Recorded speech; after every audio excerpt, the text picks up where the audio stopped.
Olá, boa noite a todos. Sejam Boa muito noite. bem-vindos a mais um curso de capacitação, encontro de capacitação da Fundação Síndrome de Down. Todo mês temos aí essa oportunidade de trazer para vocês possibilidades de reflexão, possibilidades, por que não, de intervenção e de elaboração. Então, é com muito prazer que eu recebo vocês com mais um encontro com o tema Jovens e Adultos com Deficiência Intelectual, Aprendizagem e Participação Social como Possibilidades Reais de Inclusão. Hoje eu tenho a honra de apresentar Dulciana de Carvalho Lopes Dantas, graduada em Serviço Social e em Pedagogia, especialização em Psicopedagogia, mestrado e doutorado em Educação, fundadora e consultora técnica do GAS, Grupo de Atendimento Socioeducativo. Atua na área de psicopedagogia clínica e em apoio pedagógico, com ênfase no processo de alfabetização e letramento. Experiência na área de educação, com ênfase em educação especial. Meu nome é Samira Germano, eu sou psicopedagoga, coordenadora pedagógica da Fundação Síndrome de Down. Sou mulher, tenho 46 anos, pele clara, cabelo castanho, preso atrás, olhos verdes, uso óculos, uma blusa branca com detalhe marrom e ao fundo uma parede branca. É com muito orgulho que passo a palavra então para a Dulciana.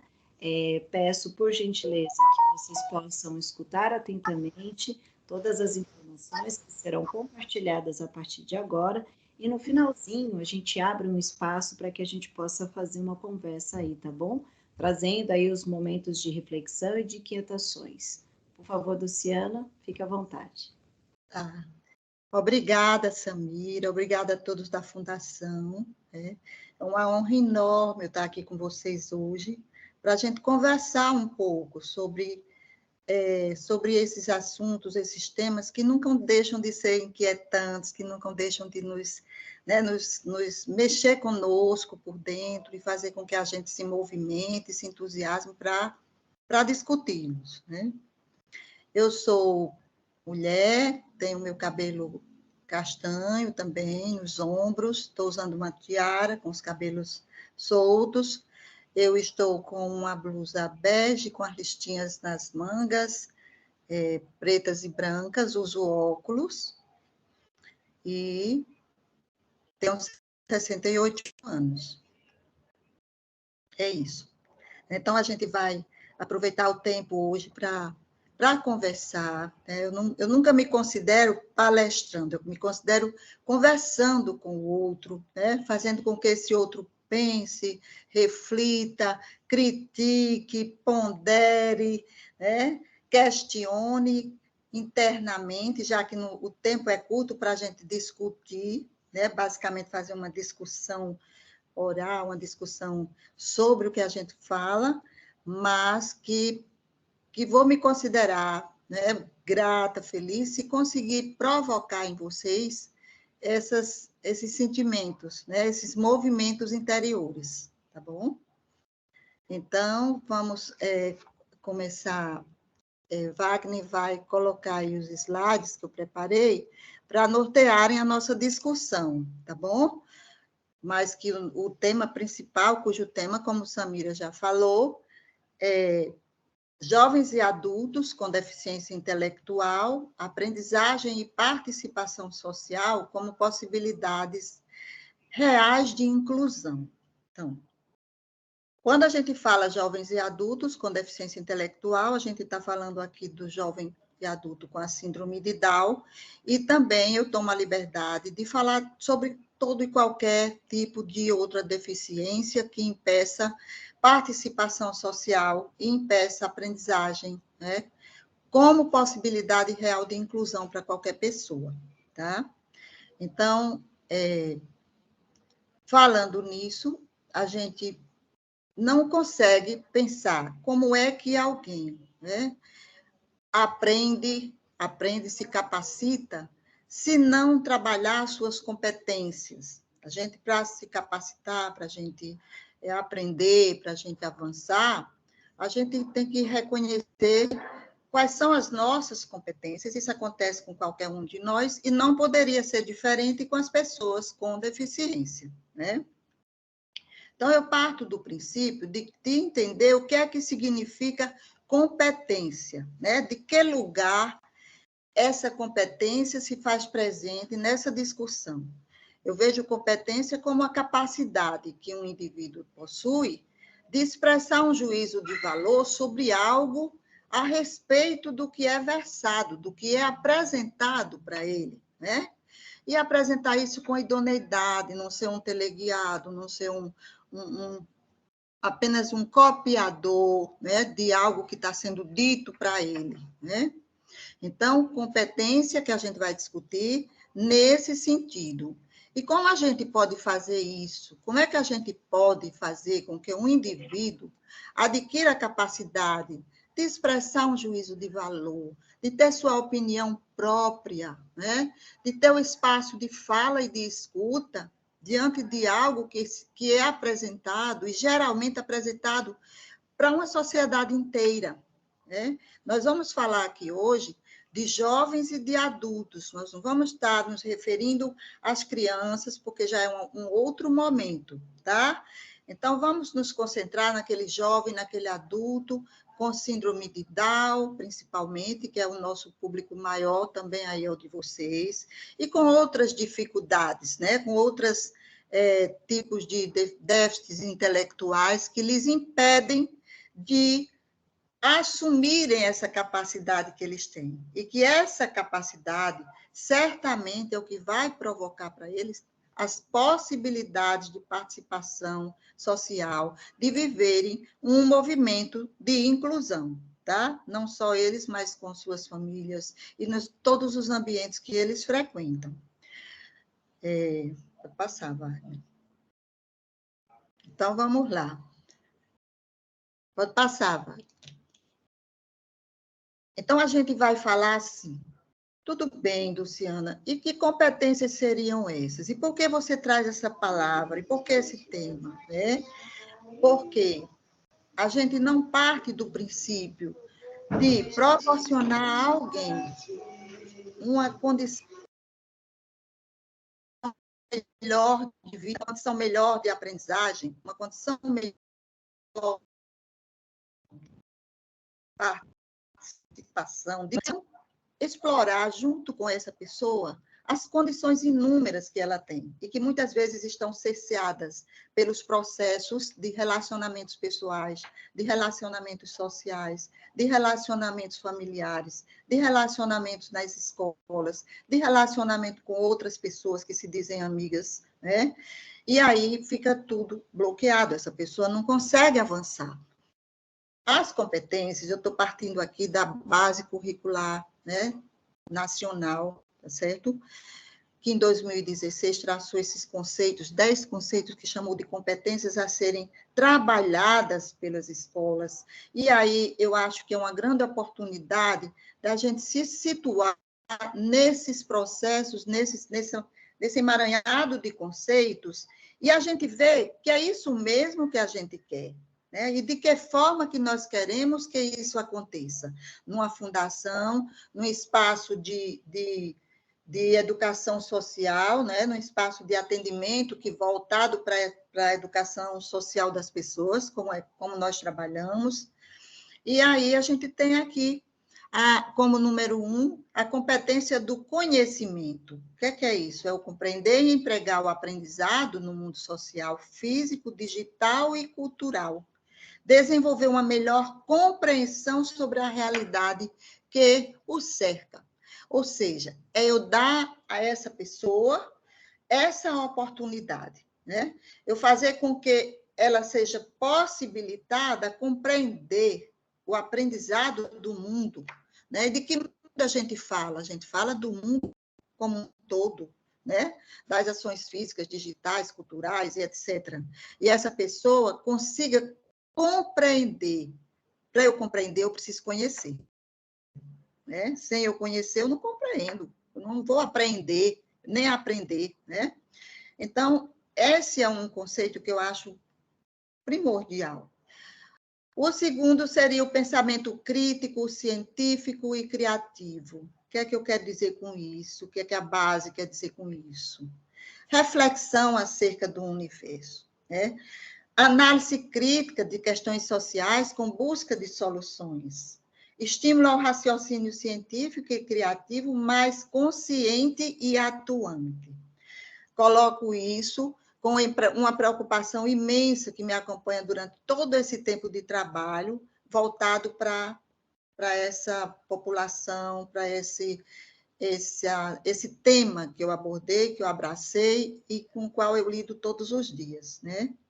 As pessoas com deficiência intelectual, geralmente, elas são desprovidas de um pensamento crítico, né?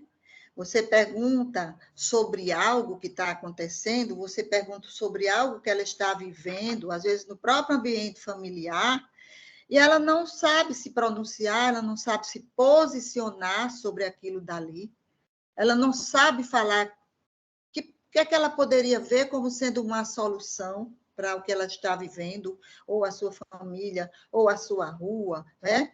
Ela não tem estímulo para raciocinar. Falta muito às pessoas com déficit intelectual o estímulo para isso, né? Quando eu falo desse estímulo, eu estou falando do questionamento incisivo, da pergunta, da disponibilidade de tempo de fala para essa pessoa, para que ela possa responder, né? Ela possa construir seu pensamento, sua ideia, sua crítica sobre aquilo que ela está vivendo ou que está sendo posto para ela, né? E ela não tem condição de construir esse pensamento, porque ela não recebe um apoio, não recebe o auxílio, o aparato que é necessário para que ela comece a aprender a fazer isso, a construir seu pensamento crítico, científico e, né, e criativo. É você dizer, isso vai ser assim, e não dá a essa pessoa condição, nem tempo, nem direito, nem oportunidade, nem possibilidades de perguntar por quê, né? Ou por quê, ou o que é isso, ou para que isso, né? Eu falo sempre isso, eu lembro de uma aluna, de uma pessoa muito amiga, uma aluna que ela estudava numa escola e ela trabalharam sobre a Emília, o sítio do Pica-Pau Amarelo, e falaram muito da Emília, e a Emília começou a falar muito, e ela perguntou para a professora, eu queria, como é que eu faço, né? Eu quero essa pilha que colocaram na Emília. E aí perguntaram, o diálogo foi mais ou menos assim, a professora perguntou, ela disse, para poder falar muito, para poder se posicionar, né? Ou seja, quando você dá a oportunidade, a pessoa vai elaborando pensamento, vai elaborando crítico, sabe? Vai elaborando criatividade, e ela vai se posicionando dessa forma. Quando a gente não dá essa oportunidade, a pessoa vai vivendo como muita gente que nem tem deficiência e nem tem dificuldade nenhuma vive, nos ambientes educacionais, na escola, na família. Eu vou vivendo porque é para viver assim, né? Mas por que você faz assim? Porque sempre foi assim, né? E, na verdade, não é por aí, né? Essa coisa da competência, das possibilidades de inclusão, ela só vai acontecer se eu tiver a oportunidade de construir o meu pensamento, né? A minha base de fazer a crítica, de não ter medo de falar, de perguntar, sabe? Muitas vezes eu falo com as pessoas com quem eu convivo e, de repente, eu paro e digo assim, mas você sabe o que é isso que eu estou falando? Uma palavra que eu estou usando. Aí ela não sabe. Se eu não sei nem que palavra é, como é que eu vou construir alguma forma de crítica, alguma forma de reflexão sobre isso, né? Esse é um dos cuidados que a gente tem que ter quando a gente está pensando numa perspectiva de inclusão da pessoa com deficiência intelectual, eu acho. Pode passar, Wagner. Então, a competência né, o conceito número 3 de competência, a gente fala do senso estético, né? A gente traz da base curricular e a gente pensa assim, e aí, no meu trabalho, na minha realidade, na fundação, no meu espaço de atendimento, como é que eu posso possibilitar a inclusão através do exercício do senso estético? E aí eu vou ver a estética como um elemento organizador do espaço e do pensamento criativo, né? Quando eu penso assim, a arte ela surge associada ao prazer e à fruição do belo, mas também produto da racionalidade e de conexões lógicas. Ou seja, não é belo porque ele pintou, usou várias cores sem sentido, riscou ali, não. Até porque um artista, quando ele chega a esse patamar, a esse ponto, né, dessa pintura abstrata, ele tem uma dimensão, ele tem um propósito, ele sabe o que ele quer, né? É diferente dessa pessoa a quem eu dou sempre lá, já pintava, mas espera aí, vamos pensar. Vamos trabalhar com releituras e vamos ver o que é que essa pessoa consegue. Essa pessoa consegue compreender os traçados, as cores, as linhas, as dimensões, né? Como é que se faz determinada figura? Como é que esse pintor fez isso? Que técnicas ele utilizou? O que é que ele foi capaz de produzir aí para passar para nós, transmitir para nós em termos de arte? É desse senso estético que a gente fala. Esse é o senso estético que eu considero um senso estético que produza manifestações culturais e artísticas e essa pessoa possa, assim, se incluir. Como é que eu me incluo? Porque eu chego num lugar e eu digo, olha, Luciana, essa arte aqui, a gente falou disso, a gente viu isso, né? Como é o nome? Talvez ela não lembre mais do nome daquele autor, do nome do pintor, mas a gente vai falando e ela vai relembrando.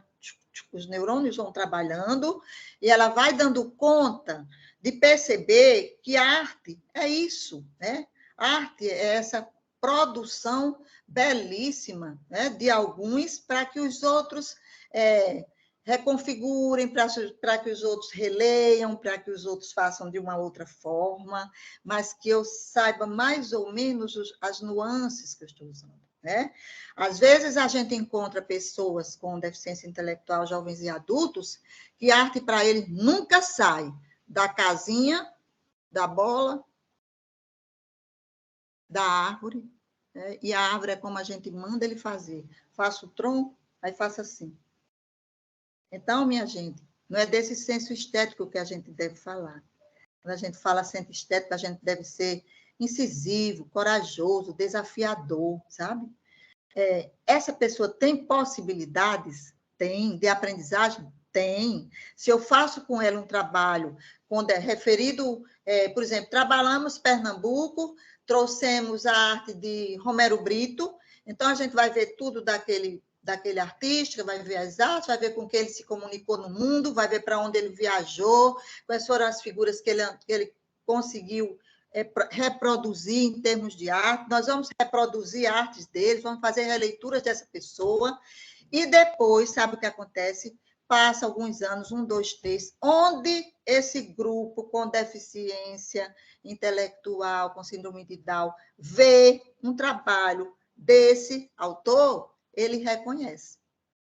Ele reconhece. Ou seja, ele adquiriu o senso estético, né?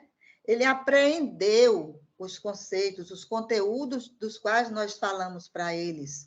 O contato com o teatro, com o cinema, com as artes plásticas, com as manifestações artístico-culturais, entre outros, a música, e por aí vai, né? O senso estético para tudo isso. Como é que as pessoas com síndrome de Down, muitas vezes, hoje, graças a Deus, avançou muito, mas como é que as pessoas trabalhavam música? Músicas infantis, ficavam limitados àquilo ali, né? No máximo, chegava aquele artista, aquele cantor com essas músicas aqui, eram as cantigas de roda e pronto. Porque partia-se do princípio de que essas pessoas não tinham senso estético.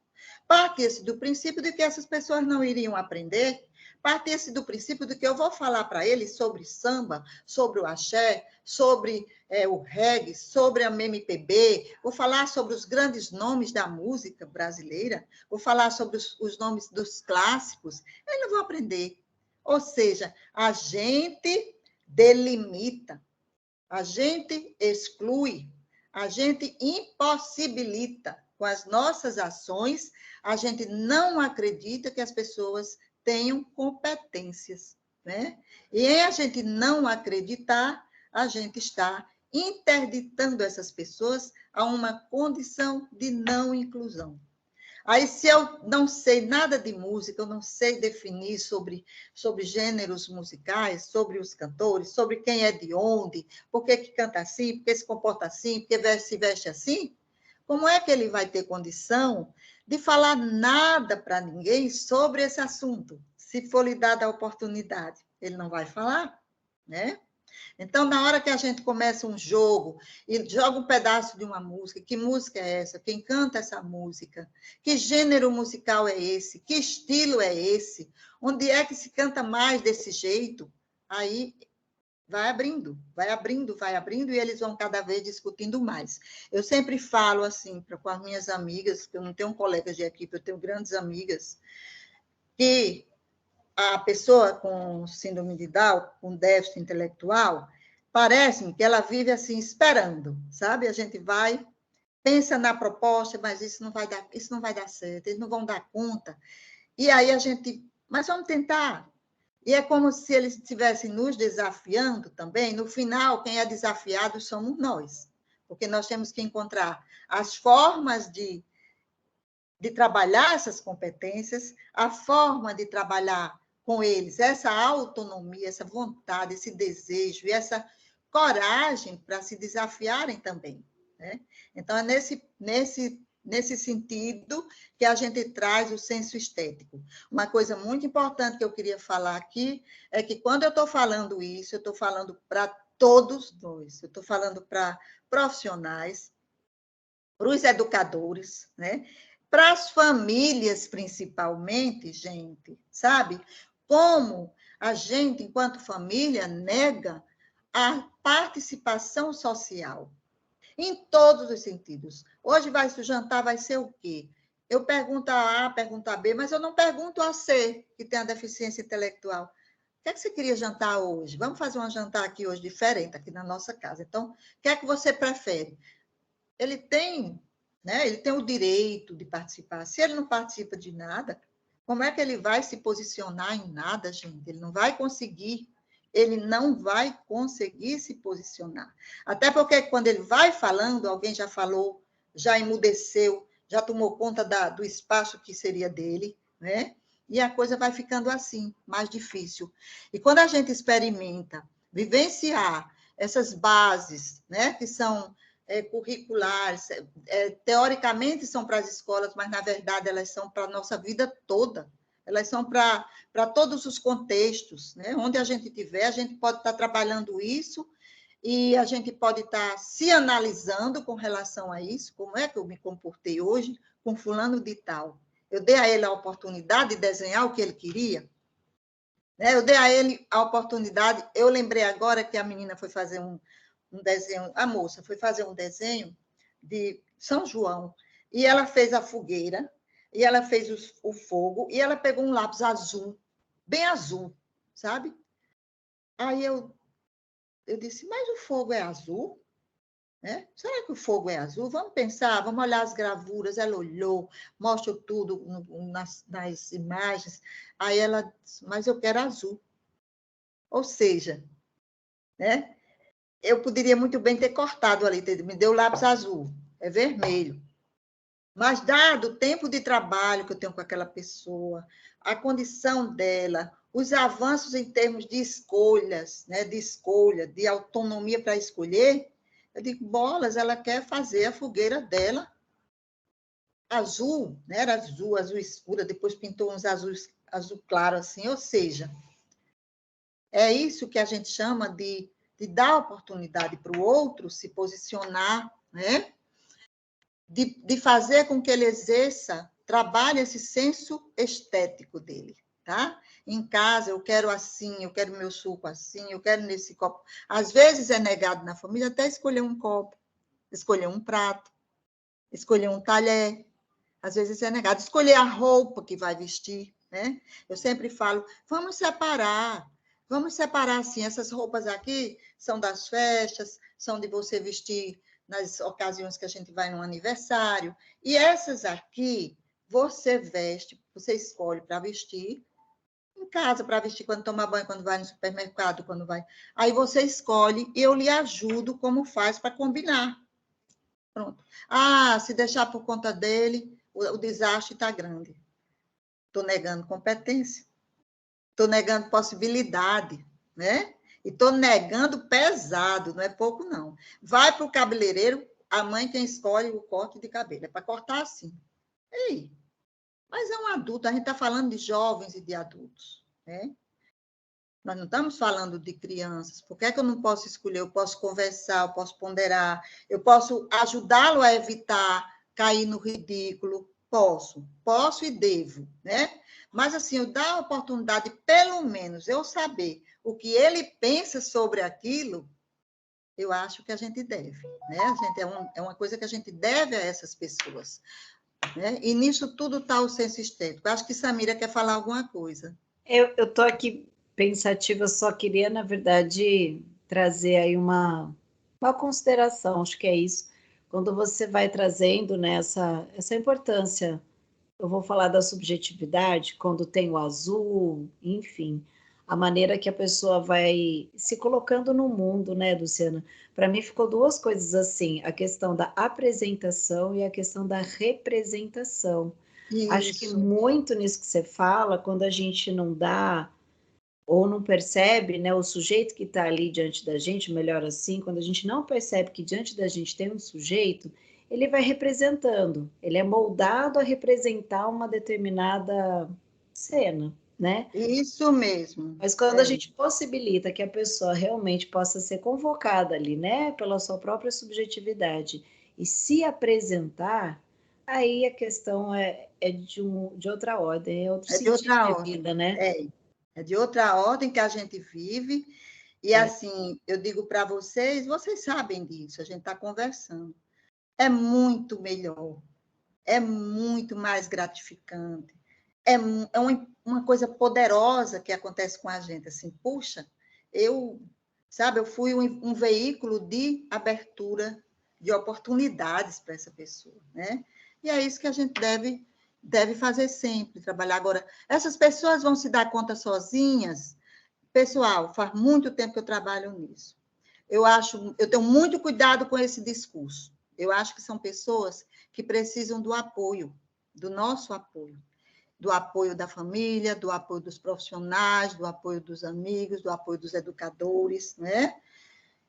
Se não precisasse, não teria algum déficit. Vocês concordam? Eu sempre penso assim, se não precisasse é porque não teria um déficit que se torna, em alguns momentos, impeditivo de decisões, de tomada de decisão, né? De escolhas, de estratégias, de criação de estratégias, né?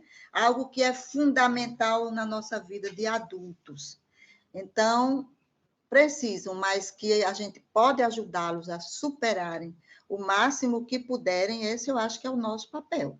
Pode passar, Wagner. Nós vamos agora ver a questão da comunicação. Essa é outra competência extremamente importante, né? O uso de diferentes formas de comunicação e de linguagem, a expressão de sentimentos, de opiniões e de ideias, o ambiente escolar como um local de compartilhamento de conhecimento. Como é importante isso. E isso é para ser o ambiente familiar como local de compartilhamento de conhecimento, o ambiente da fundação, o ambiente do espaço socioeducacional, seja onde for que eles estiverem, deve ser um local de compartilhamento de conhecimento. Mas você sabe o que é isso? Você viu o que aconteceu hoje? Olha essa gravura, você sabe alguma coisa sobre isso, né? E eles vão nos dando indícios de como é que eles compreendem, de como é que eles conseguem falar, de como é que essa comunicação pode acontecer. Nós já tivemos pessoas que a gente dizia assim, o que foi que você comeu hoje no café? Aí ela dizia feijão, arroz, salada, né?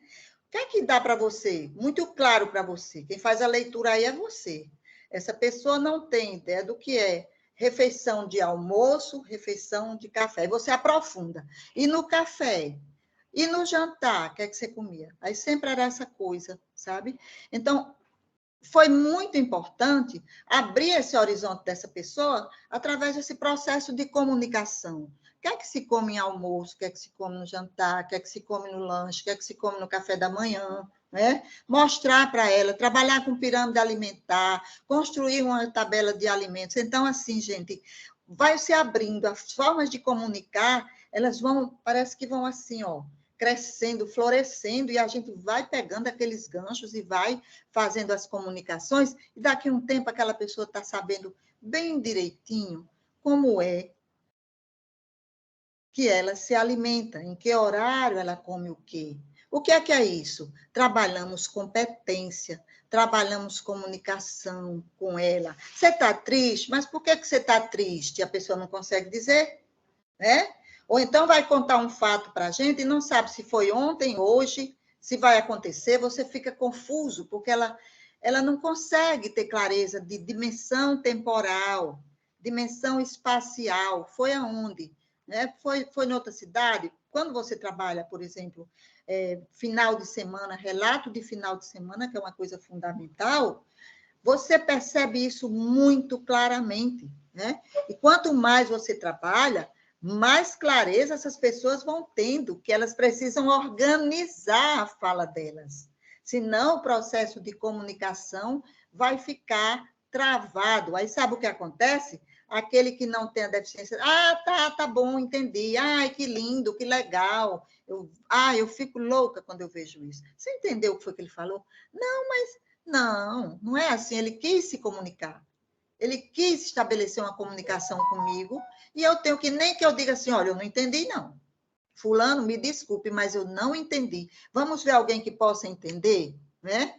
Isso é uma coisa que deve estar muito presente, intrínseco em mim, que trabalho nessa perspectiva de promover inclusão, de tornar uma pessoa mais competente, uma pessoa com mais possibilidades de ações. Não tem como, né? O contato com os diferentes tipos de linguagem, aumentando cada vez mais a habilidade de comunicação. Isso é fundamental, né? Uma pessoa com síndrome de Down convive com outra que é surda, que conhece alguns sinais, né, de Libras, e essa pessoa pode aprender? Não consegue, não. Consegue, tem competência para aprender. Ela consegue aprender, desde que seja feito um trabalho voltado para isso, né? Daí a pouco eles estão se dando bom dia, boa tarde, boa noite, estou triste, está lindo, né? Como é o seu nome, vão falando as coisas, né?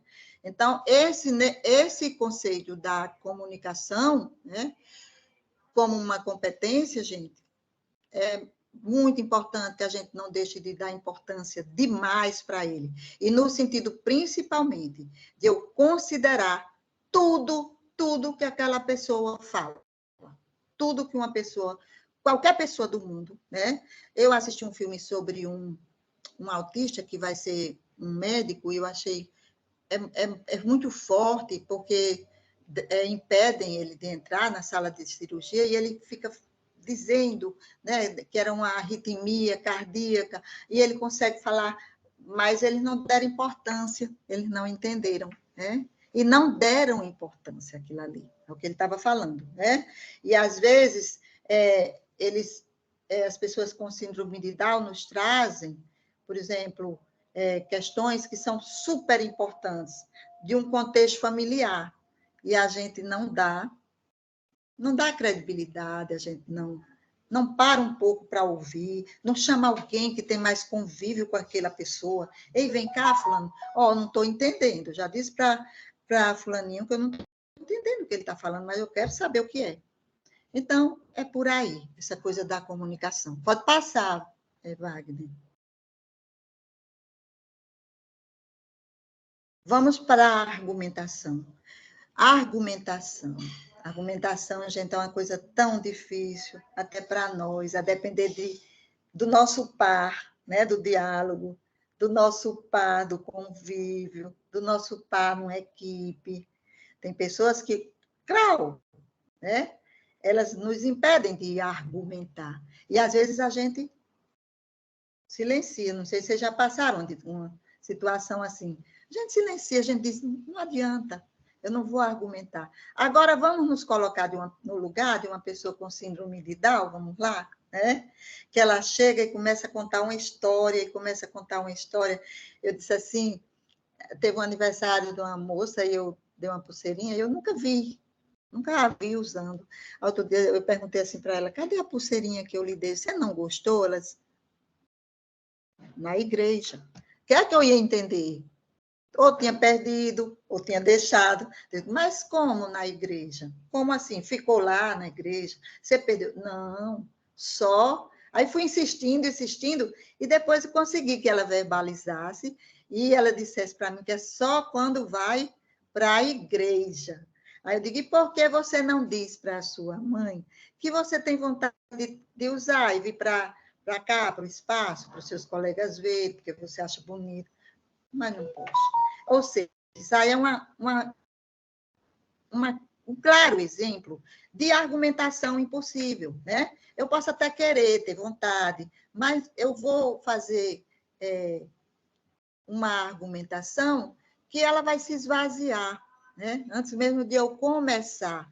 Então, incentiva a argumentação e a opinar sobre questões sociais, aumentando o senso de coletividade maior. Eu não abro mão, vamos lá, você tem que se colocar.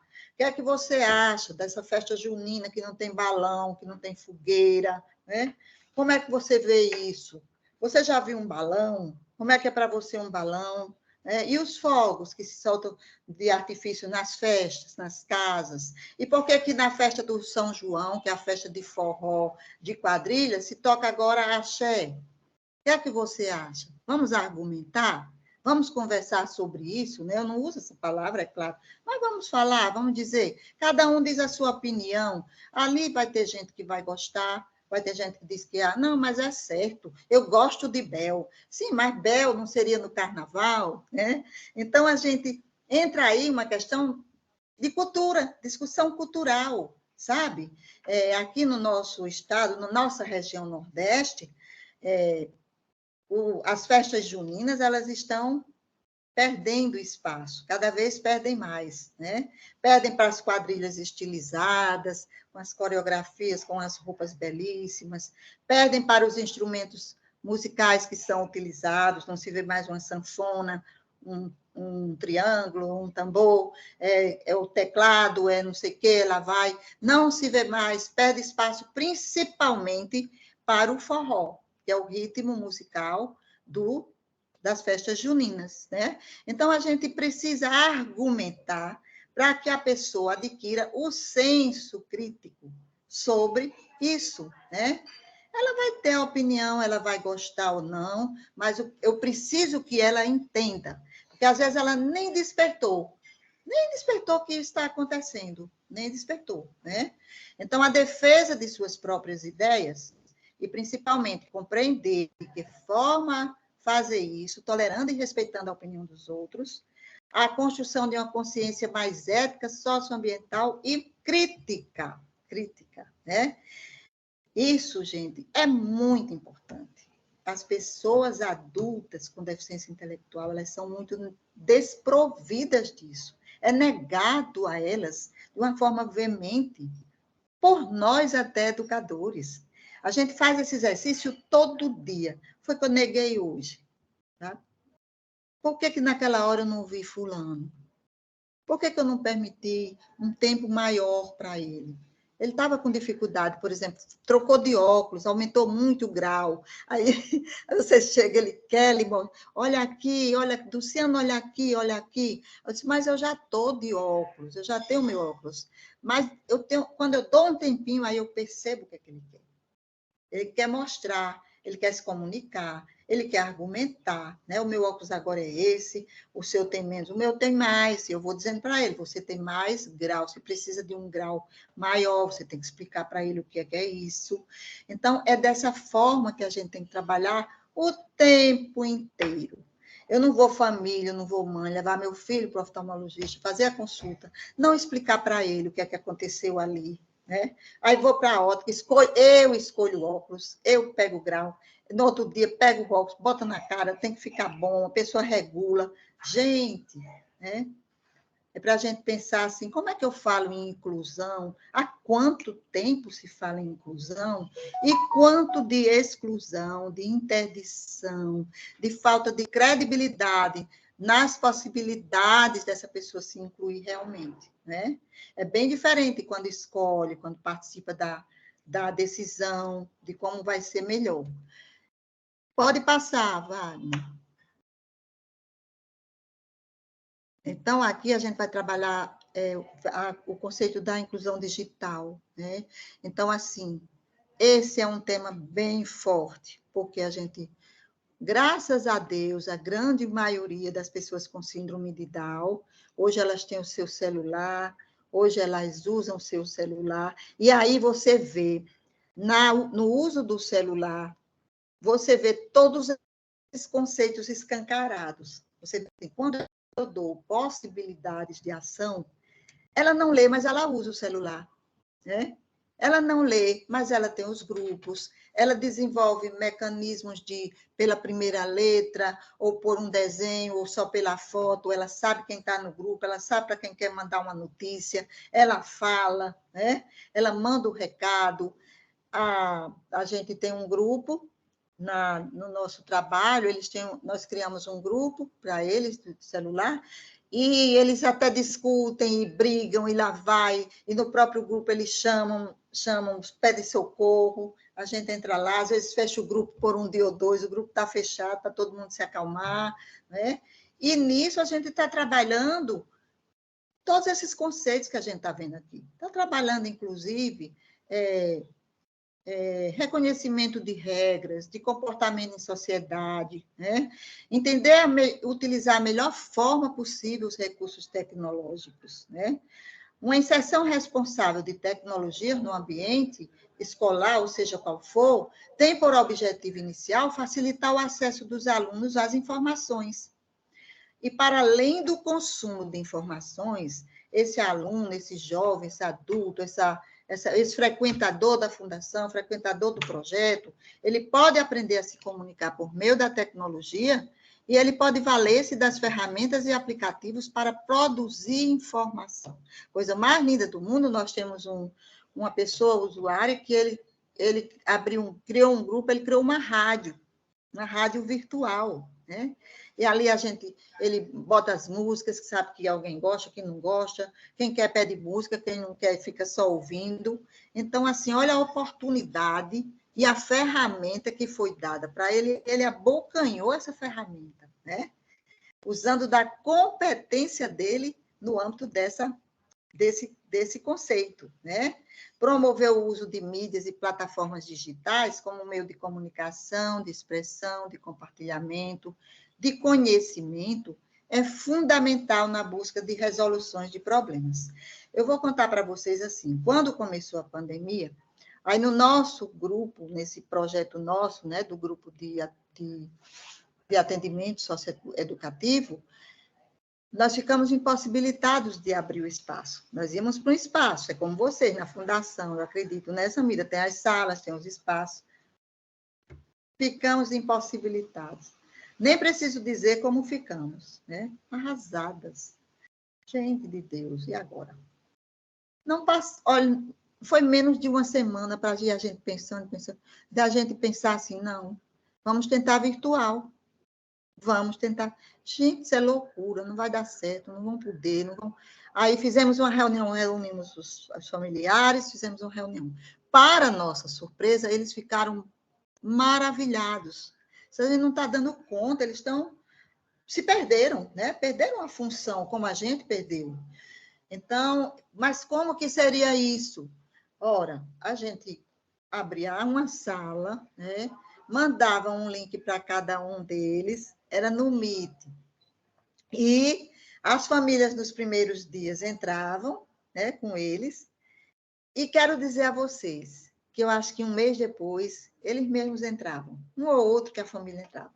Eles mesmos abriam suas salas, participavam. Quando cai aquela confusão, aí tem a Érica aqui, que é o anjo da guarda das questões, né, tecnológicas. Então, a Érica ia captar aquela pessoa, caçar aquele que saiu.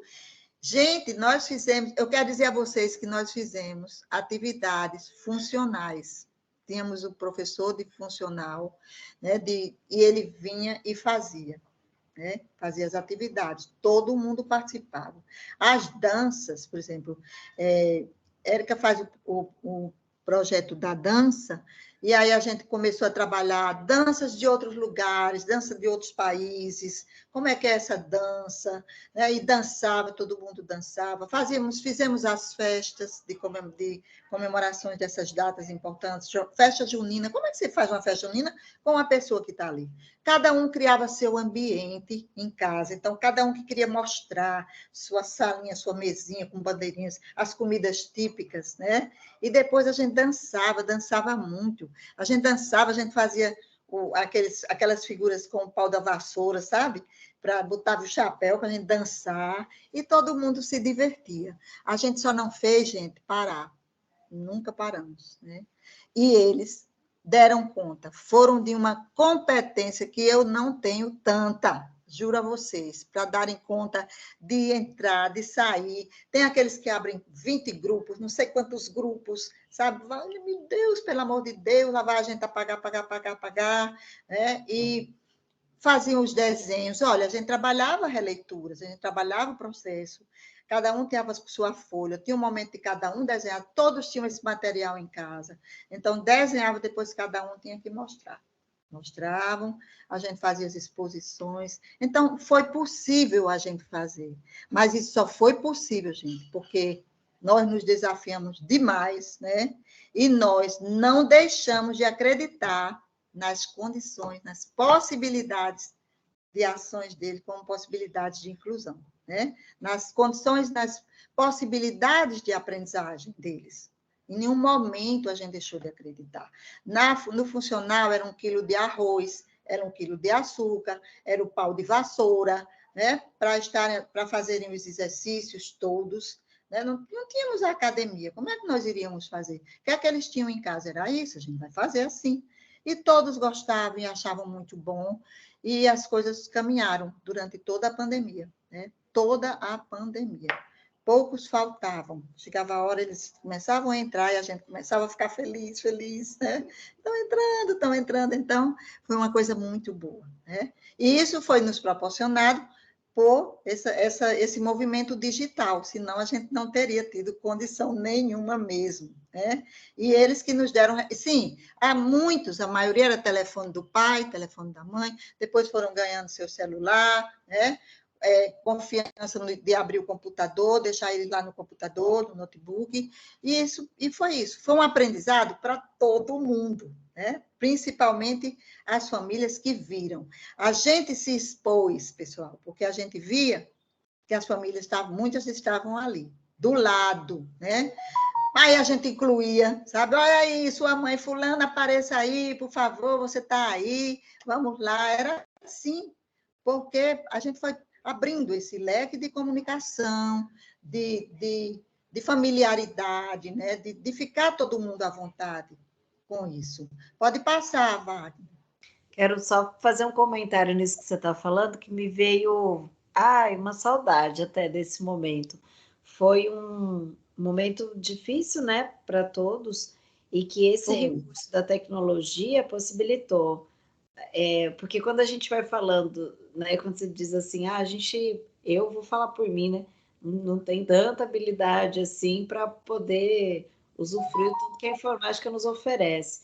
E aí a gente foi compartilhando essas questões, né, essas particularidades nesse momento, junto com todos que estavam ali. E era um momento quase da gente se abraçar virtualmente, porque até aquele que ficava quietinho, né, que chegava acanhado, mas que de alguma maneira se fazia presente ali, aquele momento, diante do que a gente estava vivendo, já trazia, assim, uma outra abertura, sabe, de pensar. É, E assim, isso a mesmo. pessoa estava ali com medo, né? Por mais que a gente estava ali trazendo uma atividade, tentando dizer de outras coisas, né, para além, inclusive, do que estava acontecendo, a pessoa às vezes estava ali acuada diante de alguma situação difícil, enfim, né, que estava vivendo, ou que estava ouvindo, do que estava sentindo, e a gente acaba proporcionando, assim, foi uma coisa que a gente foi descobrindo, um momento de aprendizado nesse sentido de acolhimento também. E o Muito quanto grande, que né? quando a gente retornou no presencial, o quanto que a gente recolheu desses momentos, desses Nesses encontros. momentos, Samira, não sei vocês, mas a gente tinha dito que para sair, vamos, fulano, saia, Não desligue. saía. A gente percebia que, sabe, que ele não queria sair, queria era ficar ali, a gente não podia sair e deixar nenhum na sala, né? Vamos lá, vamos desligar, vamos desligar. É, E a gente mesmo também sentia isso, essa dó de desligar, porque tamanho era um acolhimento digital, é. um acolhimento só virtual, né? E a Mas foi um tempo. família recebendo a gente, né? Parece que abre a porta, a gente está chegando na casa. Pode ficar Exatamente. aqui. Eu digo, olha Isso só, foi bom foi um tempo também. de intensas reflexões, porque eu digo, É, precisa acontecer isso, a gente não se vê, não chega perto, claro. mas a gente está junto. A gente está junto, E né? ver a realidade que a pessoa vive, né? Isso possibilitou várias transformações no que a gente diz de atividades que a gente oferece na fundação. Porque até então, né, enfim, a gente acaba de alguma maneira entrando num fluxo ali de receber as pessoas, de pensar em atividade, de elaborar, de estudar, mas essa apreensão do que é o real ali para a pessoa, essa dimensão, a gente não tinha tanta propriedade assim. Quando a gente tem essa possibilidade, de alguma maneira, né, de entrar na casa da pessoa e olhar para aquele contexto e falar assim, nossa, estou fazendo uma coisa que É, está de acordo com a realidade daquela pessoa. Então, como é é, que fica esse processo educacional mesmo, né? Nem só educativo, mas não, é educacional mesmo. É. foi muito, Pois é. foi muito interessante. Foi. Então, agora o sétimo conceito é o da autogestão. O que é isso, gente? Autogestão. Eu me autogerir. Algo que é difícil para nós. Nós que eu digo que não temos uma dificuldade aparente, né? Dificuldades todos nós temos, sim. Então, autogestão, trabalhando esse conceito, eu vou incentivar o pensamento ético e sustentável, para que essa pessoa, esse aluno, se fortaleça, consiga contribuir para o progresso da sociedade de forma positiva, que ele saiba fazer escolhas e usar a liberdade para construir um projeto de vida, gente, com intenções, com aspirações, né? A autogestão como sendo a capacidade de tomar decisões, com responsabilidade, com autonomia, com consciência crítica. Olha quanta coisa que a gente já falou e que chega aqui agora, chega num caminhão assim. Né? Ah, é? Então é. O que a gente falou antes, há poucos segundos, né, a coisa da digital, quanto que ajudou nessa coisa da autogestão? Eu saber a minha hora, ninguém ia me deixar, eu que ia lá para o meu cantinho, na minha casa, né? Eu ligar meu celular, eu ligar aquele computador. Olha só, eu me autogerindo, eu saber o que é que eu tinha que ter ali, tinha que ter papel, tinha que ter minhas tintas, tinha que ter meus lápis, tinha que ter material de artes, enfim. Saber que no dia de funcional eu tinha que ter aqueles objetos que eu ia utilizar, saber que no dia da dança eu também tinha que ter algumas coisas que eram solicitadas. Então, isso é que a gente chama de autogestão. Eu não esperar o tempo todo, sabe? Não, minha mãe que vai fazer, não sei quem que vai fazer, e eu tá ali, pareço um borreguinho, um carneirinho que vou ali seguindo, seguindo. Então, tira essa pessoa dessa inércia, exigir dela que ela mostre a capacidade que ela tem de tomar decisões, né? Ah, fica parado lá, você está esperando os lápis, vai pegar, está ali no armário, vai lá. Lá você pega, você traz o que você quer. São coisas tão pequenas, mas para o público que a gente está falando, para as pessoas com quem a gente trabalha, são coisas grandiosas, sabe? Você chega, guarda ali uma mochila, seu lanche está lá dentro. E todo dia lá vem o povo. Aí, peraí, fulano, vá lá, pegue no armário a sua mochila, traga seu lanche para você comer, abra a mochila, tire o lanche. É claro que a gente tem as limitações de alguns que são maiores, mas que não impedem que ele faça com a nossa ajuda, né? Então, assim, a gente tem que fazer isso levando em conta as consequências das decisões pessoais na esfera coletiva. Claro, se eu sou aquele que sempre grita, se eu sou aquele que não limpo a mesa quando eu termino de lanchar, se eu sou aquele que quer o tal bus, que só quer... Então, assim, né? Quais as consequências dessas minhas decisões na esfera coletiva? Quando eu estou falando muito alto, quando eu grito muito, quando eu me nego, olha aí, para o grupo, como é que fica? Né? Como é que fica a situação do grupo junto com uma pessoa que não consegue se autogerir, respeitando as regras sociais? Né? Porque eu me autogerir é principalmente isso. Eu sei demais o que eu posso fazer, o que eu não posso, o que eu queria, o que eu não queria. Mas eu tenho que nunca perder de vista que eu faço parte de um contexto social em que algumas coisas são permitidas e outras não são, sabe? Eu vou agredir o outro na hora que eu faço determinado movimento, né? Então, eu acho que nisso está a autogestão e essa pessoa ter resiliência para enfrentar situações que surgirão já na idade escolar, já na idade da vida adulta, que é o nosso caso aqui, gerando resultados positivos para todos, né?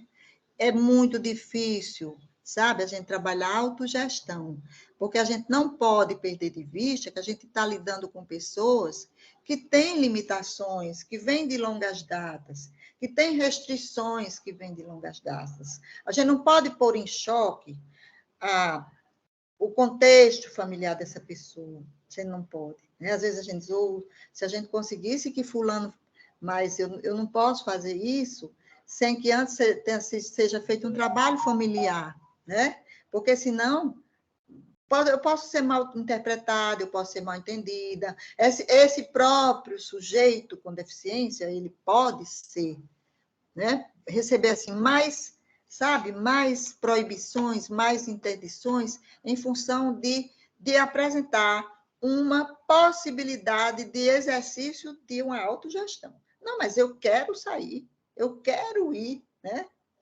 Sim, mas você não pode ir hoje, a gente vai tal dia, né? É assim que funciona. Nessa coisa da autogestão, o que mais a gente trabalha é que essas pessoas aprendam a se posicionar. Tem pessoas, eu não sei na realidade de vocês, mas na nossa realidade, com muitos anos de trabalho nessa área, conheço pessoas com síndrome de Down que não fazem o prato, não se serve, não serve o seu prato de comida. E ali alguém coloca o que acha que ela vai querer comer. E às vezes ela tem outras opções. Às vezes ela não quer isso. Ah, mas eu não queria, mas já está aqui. Né? Nós temos situações, por exemplo, de pessoas que é sempre o mesmo lanche, o mesmo lanche, o mesmo lanche, o mesmo lanche. E aí olha para o dos outros, e os outros trazem coisas variadas. E a gente tem que... Aí é um trabalho familiar. Né? Às vezes a família está na melhor das intenções, está achando que está certíssima porque ele só gosta daquilo, ele come todo, mas na verdade ele deseja outras coisas. Ele deseja a tapioca, ele deseja a pera, ele deseja a uva, ele deseja a coxinha que o outro está comendo. Né? Então, isso é autogestão. É eu ter autonomia assim, de dizer, eu quero levar hoje isso. Poder ser perguntado a mim. Né? Você quer levar o que de lanche? Olha, tem na mesa feijão, salada, arroz, uma proteína. Você quer o quê? O que é que você quer disso aqui? Você dá a ele o direito de um dia, na semana, 2 dias, ele escolher. Né? Claro que ele tem que ter uma alimentação balanceada, tem os valores nutritivos, a gente sabe disso. Mas, em função disso, na maioria das vezes, a gente nega o tudo. Nega o todo. Né? Não pode tomar um sorvete, não pode comer um pedaço de bolo, não pode comer isso, não pode isso. Nunca, nunca, nunca pode. E aí tem um dia que pode, é possível um dia. Né? Então, assim, são questões muito ligadas ao conceito da autogestão mesmo, né? De eu conseguir ter a capacidade de tomar minhas decisões com responsabilidade. Ah, fulano não veio hoje. Ele não quis ir de jeito nenhum. Aí ele não quis ir, peraí, está acontecendo alguma coisa. A gente tem que conversar com fulano. Fulano, por que você não quer vir? O que está acontecendo? Né? Porque, às vezes, essa autogestão, ela é revestida por uma dificuldade de negação a um desejo, a um posicionamento, a uma birra, né? Então, ela é confundida, mas não é isso. A autogestão está falando é exatamente o contrário. É eu saber que eu tenho uma responsabilidade naquele grupo, né? Aquele grupo. Pode passar, Wagner. Estamos terminando, pessoal. Autoconhecimentos e autocuidados, né? Entender-se como parte do mundo e compreender a diversidade de personalidades e características que estão nesse mundo. Nossa, como isso é difícil. Inclusive e principalmente eu na minha condição de pessoa com síndrome de Down, por exemplo, né? Então não adianta, eu faço parte desse mundo. Eu sou desse mundo. Eu estou junto, eu quero ficar junto. Eu quero participar com as minhas características diferentes, porque tem milhares de pessoas com características diferentes no mundo. Reconhecer as emoções pessoais e respeitar as atitudes e sentimentos dos outros, aqueles com quem a gente convive, né? Reconhecer eles, perceberem que fulano está triste, que fulano está feliz, que fulano está alegre, que fulano está preocupado, né? E você fazer com que isso se torne um sentimento verdadeiro, né? Um sentimento verdadeiro. Eu me autoconheço, eu auto me mas eu devo me preocupar com o outro. O autocuidado desse outro, né? O que é que esse outro está sentindo, como é que ele está aqui, e eu conseguir, com a minha dificuldade de comunicação, de verbalização, de oralização, mas eu consegui ir junto, né? Ir junto. A gente no virtual foi, como Samira falou, imagina a gente no presencial, né?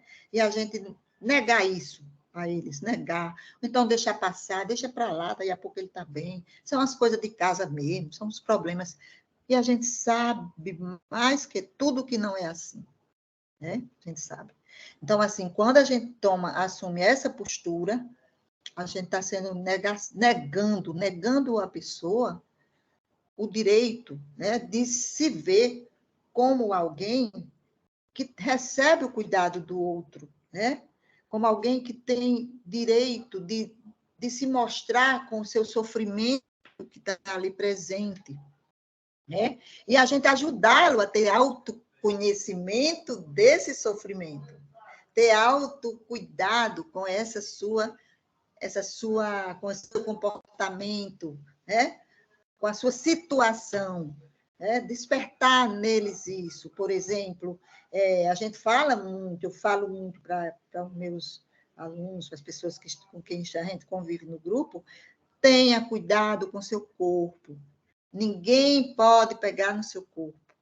Só quem pode pegar no seu corpo é você. E alguém que você autorize, com quem você se sinta bem, no abraço, senão você não precisa deixar que ninguém queira conhecer o seu corpo, conhecer você, não precisa, né? Então, tenham cuidado com os desconhecidos, tenham cuidado com isso, não pode deixar, não pode deixar.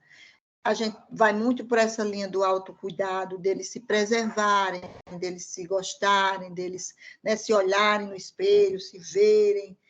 A gente uma atividade que a gente faz, que é mensal, onde eles se pesam, para saberem, eu aumentei de peso, eu diminuí o peso, o que foi que aconteceu? Eu comi muito, eu comi pouco, eu deixei de comer, eu estive doente. O que é que provoca eu diminuir o meu peso? O que é que provoca eu aumentar o meu peso? Né? Coisas simples, mas que passam por essa questão do autocuidado, né? A habilidade de lidar com a pressão de grupos para manter um convívio social saudável.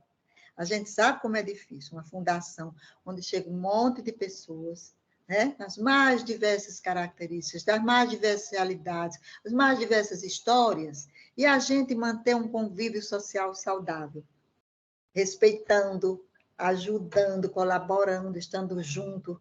Nossa Senhora, mas como é importante. Pode passar. A empatia e a cooperação. Olha, eu queria que vocês fossem fazendo assim. Ei, um vai construindo o outro, um vai. Tudo que a gente começou lá do um vai se juntando aos demais, para no fim dar um composto de melhores condições, né? Melhores possibilidades, né? Eu preciso fomentar a cooperação nessa pessoa, respeito mútuo, se dedicando a estudar, respeitar os direitos humanos. Como a gente trabalha isso, gente? Direitos humanos, sabe? É o direito que cada um tem e nós temos e vocês têm. Né? Agora, a gente ter muito cuidado com os deveres também. Porque se criou uma. Eu queria ver uma palavra que eu poderia usar com vocês, mas a gente percebe assim, no cotidiano, no dia a dia, nas nossas vivências. Criou-se como é que eu posso dizer? É um conceito como se fosse a gente só tem direitos. A gente não tem deveres, não. Precisa ter deveres. Eu tenho direitos, mas também eu tenho deveres. E quanto mais jovem, mais adulto eu vou ficando, mais os direitos vão se apresentando para mim. Eu tenho que respeitar o outro, né? Eu preciso aprender a cooperar com esse outro, esse cadeirante, esse meu amigo cadeirante. Por que é que eu tenho uma síndrome de Down? Não posso empurrar uma cadeira de um amigo que é cadeirante? Nada me impede. Eu tenho meus braços saudáveis, saudáveis, eu posso sim. Pergunto se fulano quer, posso. Eu estou vendo aquele que tem dificuldade motora, fina, não consegue abrir um pacote, né? O biscoito fica ali, às vezes, parado, e eu que sei abrir, eu abro para ele, eu ajudo, pergunto, você quer que eu abra seu pacote? Você quer uma água? Né? E aí a gente começa a ver florescendo os resultados. Quanto mais a gente fala, a gente vai vendo.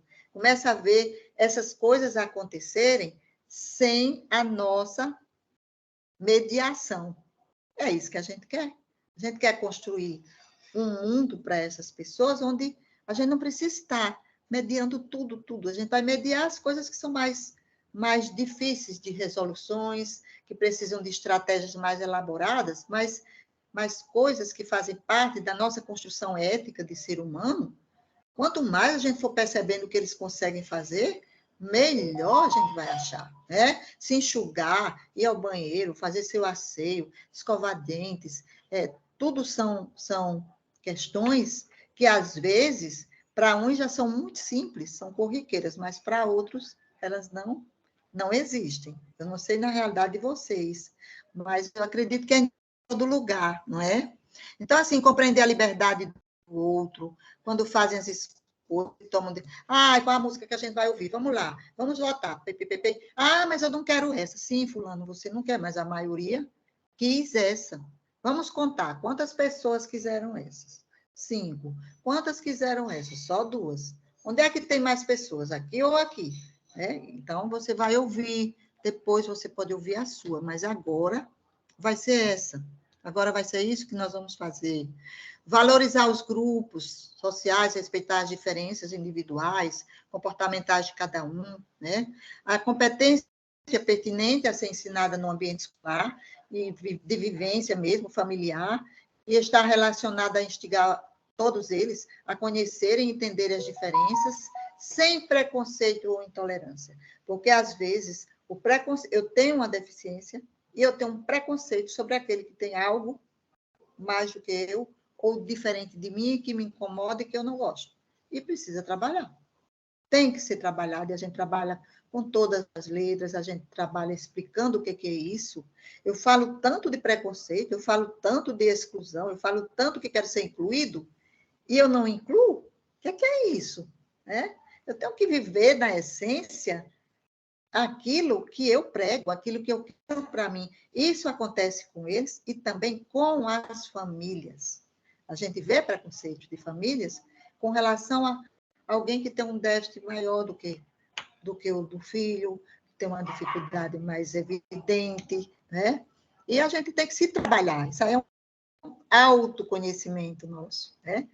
Se eu faço meu exercício de autoconhecimento, peraí, por que é que eu não aceito? Né?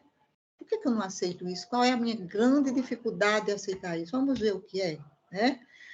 Então, cooperar por meio de atividades em grupos e na habilidade de resolver os problemas e conflitos com a participação de todos. Muito esse processo de decisão, de tomada de decisão grupal por todos. O que é que você acha? O que é que você acha? Vamos lá, se posicione. Aí eu trago para ele o conceito de se posicionar, né? De argumentar. Porque quando eu não deixo, quando a gente mesmo decide, aí ele não tem condição de argumentação, né? E o 10º, Wagner?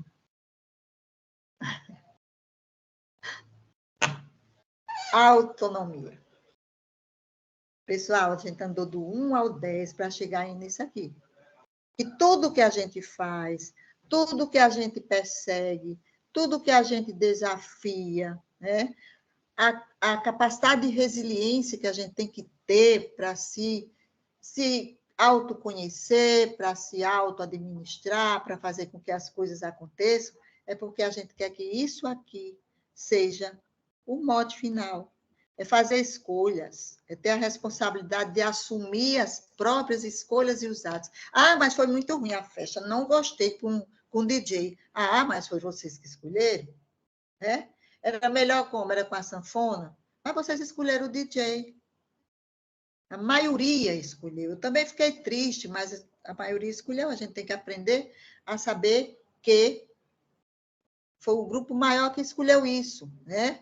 Então, vamos às comidas, vamos... E claro, minha gente, que nesses processos, eu não quero dourar a pílula, tem muita coisa que a gente tem que decidir pela dificuldade enorme que os grupos, essas pessoas, têm de decisão, né? Então, a gente decide, mas a gente ajuda, a gente explica, a gente diz por que foi assim, por que foi assado, por que vamos estudar isso, por que vamos fazer assim agora, né? Então, assumir as próprias escolhas e atos, desde criança, né? O desenvolvimento dessa habilidade é essencial para o fortalecimento do processo democrático, a gente sabe disso. As pessoas competentes, dotadas de pensamento crítico, elas serão capazes de agir com ética, com estética, com responsabilidade social. Pode passar, Wagner. E aí, uma coisa muito importante que a gente vai falar, pode passar, Wagner, é que os conceitos, né, que a gente trouxe para trabalhar competências, esses são para a escola como um todo, né, para a vida, para a educação como um todo. Existem também aqueles conceitos para pessoas, para inclusão. Eu não considero trabalhar com eles. Eu considero trabalhar com o que trabalhado com todos, gente. Não adianta eu trabalhar porque deve ser assim, deve ser assim, deve ser assim. Deve ser como o mundo é a minha concepção, né? Eu acho que não existe aluno nem pessoa competente sem um educador competente. E ser competente no sentido que eu estou falando é numa pessoa que tenha internalizados esses 10 conceitos. Né? Mas será que eu estou sendo muito arbitrária? Será que eu estou dando chance de argumentação? Será que eu estou dando chance para mim? Né? É nesse sentido, eu, enquanto educadora, e ter esse equilíbrio de não perder de vista que eu estou trabalhando com pessoas que têm um déficit intelectual, que nada mais é do que essa limitação cognitiva e intelectual que avança ao longo da vida, avança, né? Eles dão respostas disso, eles dão provas disso todo dia, mas que aquelas infantilidades entranhadas nesse movimento cerebral, cognitivo, neurológico, intelectual mesmo, ele vai, de vez em quando, ele aparece. Aí aparece, e aparece, né? Então, por exemplo, aquele casal que quer estar o tempo todo se beijando na boca, o tempo todo, que você precisa lá pontuar. Olhe do lado, olhe para frente, olhe atrás. Você vê alguém assim, o tempo todo assim, como vocês estão fazendo? Não, porque não precisa. Tem outras coisas para a gente fazer numa festa, vai dançar, vai se divertir, vai conversar, né? Então, quando a gente fica o tempo todo assim, as pessoas até riem, acham engraçado, o que não é engraçado. né? O que não é engraçado. Eu não estou conseguindo perceber que existem regras, que há um estabelecimento de comportamentos, né? Desculpa, gente. Então, não existe professor competente sem escola competente, assim como não existe família, né? Não existe pessoa competente se uma família não é competente. E lembrem sempre, competente nessas condições que eu estou falando, com base nesses conceitos, né? E mais em inúmeros outros. Ninguém fecha nisso aqui. Tem muitas outras coisas que a gente tem que discutir, né?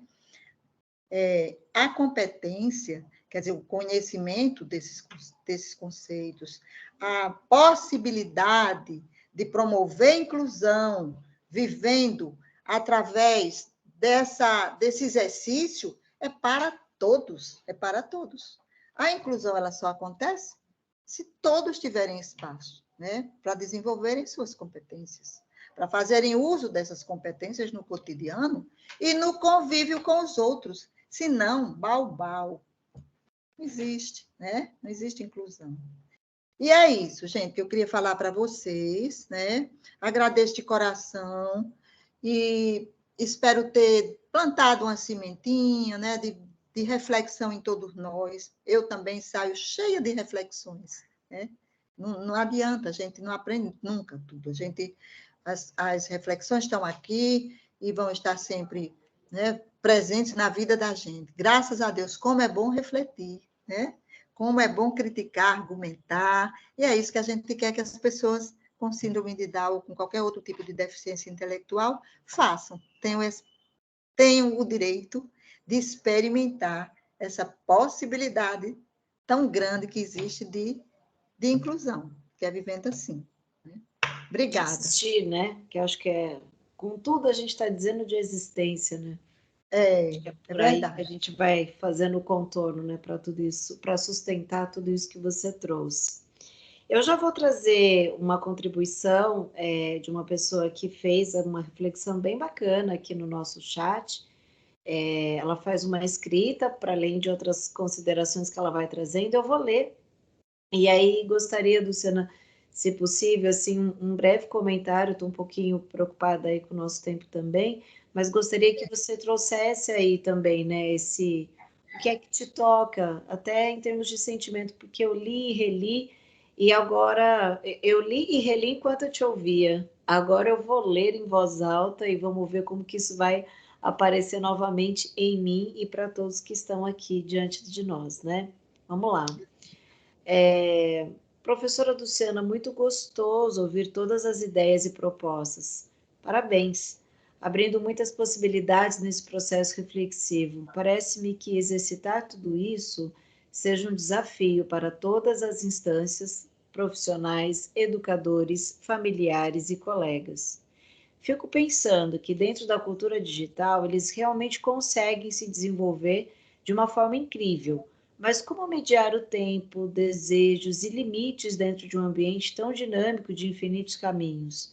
Existem materiais específicos e dicas, pensando enquanto algum lugar institucionalizado, existem programas que possam formar esse nativo digital de forma mais orgânica, sem deixar livre nesse caos da rede? Achei interessante isso. Aí ela continua. A vontade é ficar aqui ouvindo e fazendo questões. Eu vou continuar e aí você vai organizando, tá? Quanto à situação de autogestão, sempre visualizo como associação direta dos aspectos da autonomia moral. Realmente, me parece que a infantilização, ou mesmo a forma como as famílias e às vezes como as pessoas do entorno, quando não os próprios profissionais, buscam dar o contorno de determinadas situações, faz com que haja uma ausência nesse movimento, uma regulagem moral. Achei muito interessante isso. Existe algo que possamos comunicar, seja dentro da instituição ou nos diferentes meios, que devemos fazer desde muito cedo para que não ficamos somente nessa aceitação. Quais ações que você visualiza em uma instituição que possa ajudar nesse processo de habilidade socioemocional?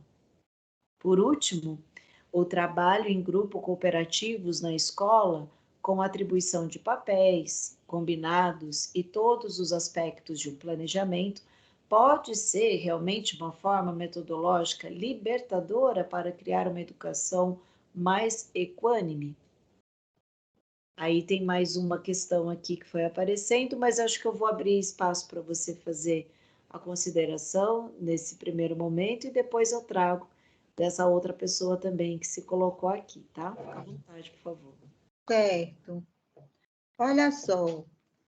Obrigada, viu, por colocações tão, né, salutares, tão importantes. E é exatamente dessa forma como você pensa. Eu falei até num determinado momento que eu fiz tudo para não dourar a pílula, porque quando a gente fala, quando a gente é um entusiasta do trabalho, a gente parece que esquece as dificuldades. A gente vê, né, vê o que a gente realizou, tá? Nas nossas reuniões de equipe, a gente vê muito assim, o que a gente conseguiu, o que a gente conseguiu, o que a gente conseguiu. Ai, foi bom demais isso, mas a gente tem que puxar a corda e sempre ver os limites, os nossos limites, né? A gente tem muitos limites, porque a gente trabalha, o nosso trabalho é um trabalho extremamente desafiador, né? A gente não pode achar muito, sabe, muito ideológico, não pode, porque senão a gente se perde e não faz nada, né? É bem verdade que o trabalho digital que você traz, ele limita muito, limita. Claro que sim, é diferente. Por exemplo, se a gente...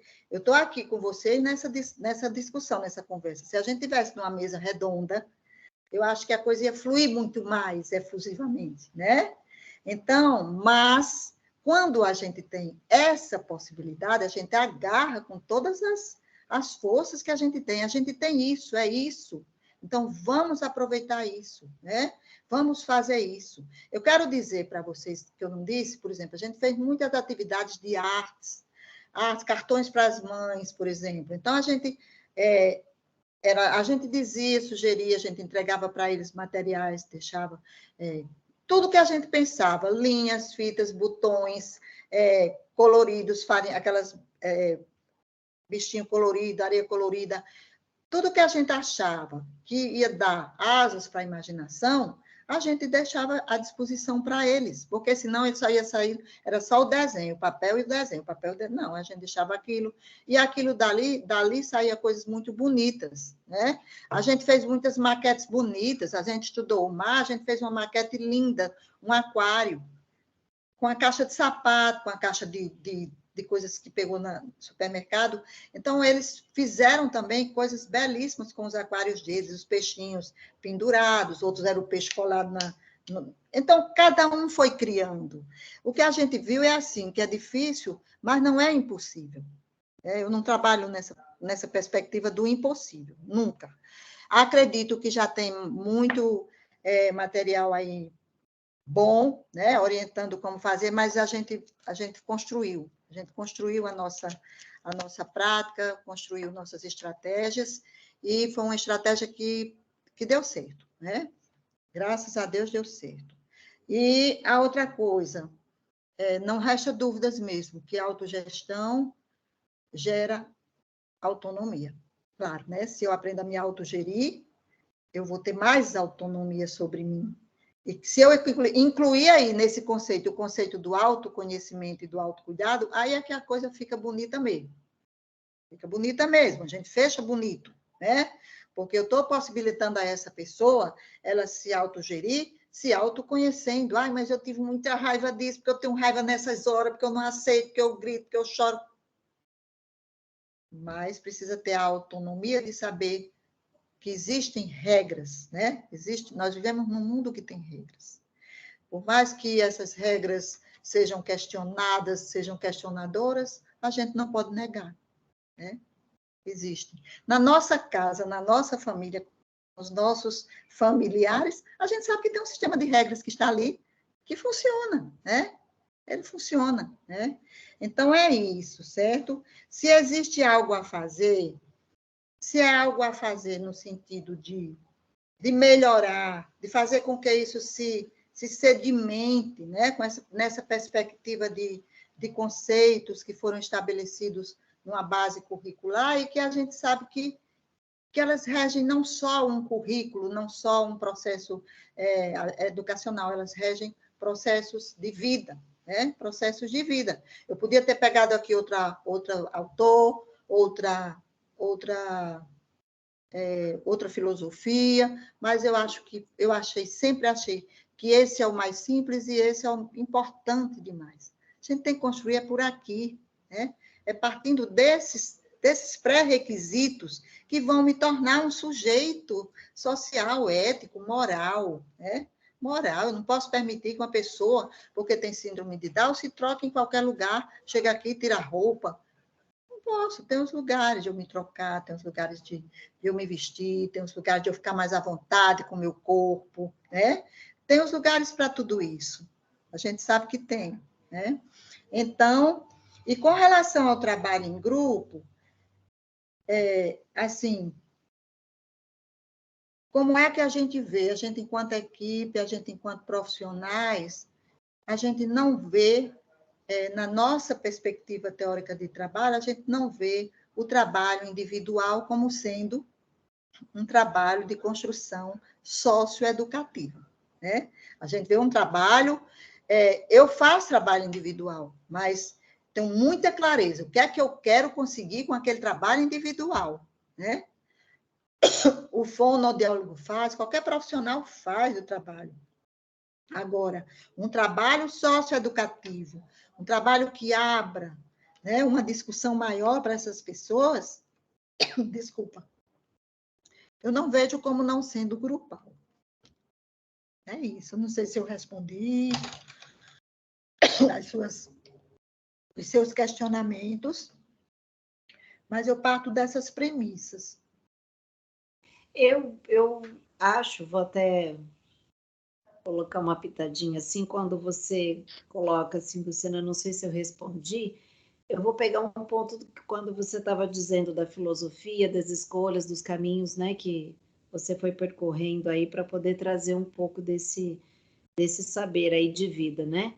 Porque eu acho que quando você fala é uma construção, eu acho que não existe uma resposta pronta. Para agora, né, nessa reflexão que vai tocando a gente, existe algo para a gente elaborar. E o que você traz, né, para além do que já está sendo explanado, vou dizer assim, aí vai do sentimento do que cada um se permitir também, né? Que é o processo da inclusão que você falou, uma das frases ali muito bem colocadas, não queria dizer no final da sua apresentação, porque é isso, não se esgota, né? Mas dos desfechos, achei a palavra, que é para a gente pensar a inclusão, que é esse processo, né? A gente se inclui no pensamento, no sentimento e a criatividade. Acho que pega tudo que você falou, a gente também, né, descobrir as nossas potências, que às vezes ficam ali, acho que um pouco amedrontada com tanta cobrança do próprio sistema, vamos dizer assim, mas o quanto que a gente pode, né, e deve se fazer valer por existir.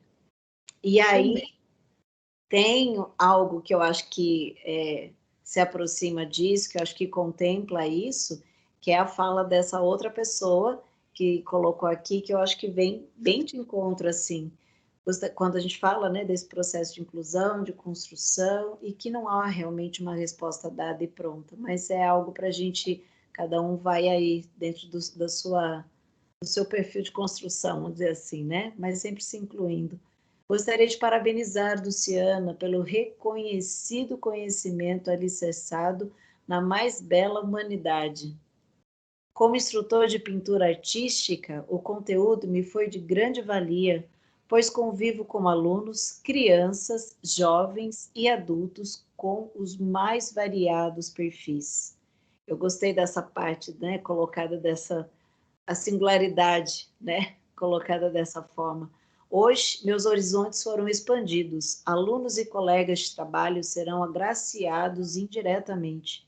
Parabéns a todos os envolvidos pela importante e necessária iniciativa, direcionada não só a educadores, e sim a seres humanos. Gosto disso, porque é disso que estamos falando. A inclusão é isso. Por mais que tenha uma metodologia, por mais que tenha uma regra, enfim, por mais que tenha, né, os saberes, mas nós temos os deveres. E eu acho que é dessa competência que você convoca a gente a comparecer como ser humano.